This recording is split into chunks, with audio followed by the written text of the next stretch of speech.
and welcome to the layout update by NER Fan 4472. As you can probably tell by the tone of my voice, I am a bit depressed by the way the layout has been progressing so far. I will explain to you why. The first main reason is these boards are in. Now at a first glance they do look okay, and these are barely visible. But that's clearly not the case. And as you can see here, some of the bits are fine, but as you can see here there's a slight difference in the height, and that's a bit of a problem because the platform is going to go here and it sort of wants to, it's going like that and it moves about and it looks terribly unrealistic.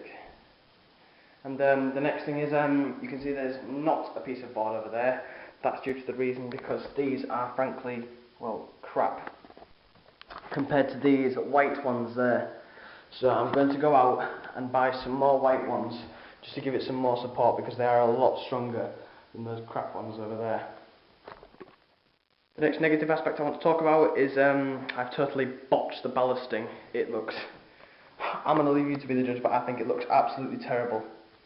As you can see here, this is where I started out. So that looks okay.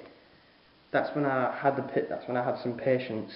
But then, as you can see here, that's okay as well as this, that's alright.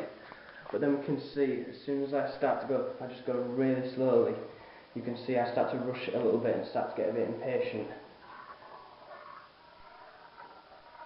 And it's probably more or less looking the same along the track. And there's loads of ballast on top of the sleepers and it just looks totally unrealistic. Mostly contributing to the ballast not being here. And it just looks terrible. Now I have two options to consider in the situation. Either to rip up the whole thing and just redo it, which is obviously a time-consuming task, or I can just go for the lazy option and just simply get the ballast off the top of the sleepers just by applying friction, and the excess will come off, and I can just hoover it up with the hoover and take my chances on redoing this bit. Leave your recommended answers in the comment section below, please. The final negative aspect in this layout update is I couldn't get, well, it's a long story. I did manage to get a hand of the pico points. They looked fabulous. They were made in Britain. They were very shiny silver rails. I loved them. They actually reflected in the light, which I found to be amazing. So I just put them in and I made the loop, and once I connected it to that point over there, if you can just see that, it was causing a short circuit, so I was forced to rip it up, and to my horror, one was electro frog and one was insul frog, so I'd made a very terrible mistake at that stage. So we went back to Model Zone, we took the points back, I talked to the lady at Model Zone, very kind. I told her that I was operating a DCC Hornby layout, and she told me that it's not a very good idea to mix Hornby and Pico. I just thought I wasn't at the stage to understand the working of electro frog and insul frog. I'm not at that stage yet. I need to gain a bit more knowledge of how everything works, because obviously there's positive and negative, but when it comes to the points here it just gets complicated.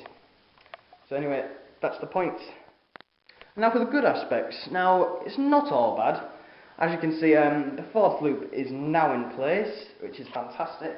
As you can see, it goes along here. Obviously the board will go here before trains can run over it, and it will go along there, and the trains will be going precariously over here. I plan to put countermeasures in place just to stop trains from falling off the board completely, and then it's going to go around there and go onto the platform there.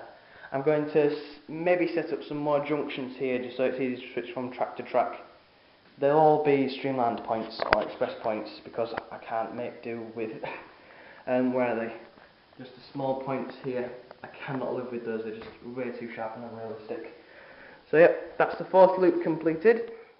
Well, that's only the really good aspect that's been brought up in this layout update.